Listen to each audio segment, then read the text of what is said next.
I'm glad you brought up Terry Funk because he's part of the next question, and it's an interesting one because I don't know if you've ever seen these matches or the series of matches or this match in particular. So let's talk about it now. Tim Jenks asks, "Did you ever see Terry Funk versus Ric Flair from 1989, the I Quit match? What did you think? Any chance I know you were going hard yourself in those days." Yeah, yeah.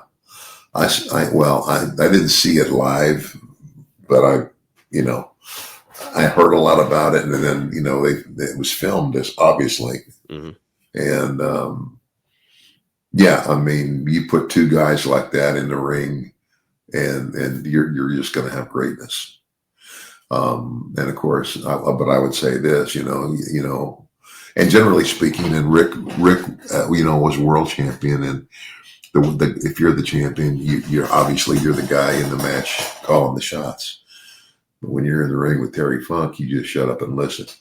Hmm.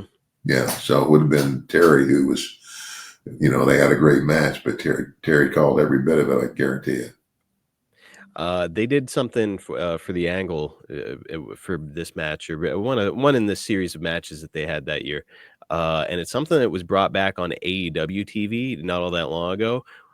Terry Funk took a plastic bag and put it over Ric Flair's head to try and suffocate him on the way to get heat for this match. And then AEW did it recently. I believe it was John Moxley, semi-recently. It was John Moxley doing it to Bryan Danielson. Yeah. So Ted, I got to ask your opinion. Plastic bag over the head to get heat. What do you think? Should I try it on the Indies? No, no, I don't think that's a good idea. I really don't think it's a good idea at all. I mean, No.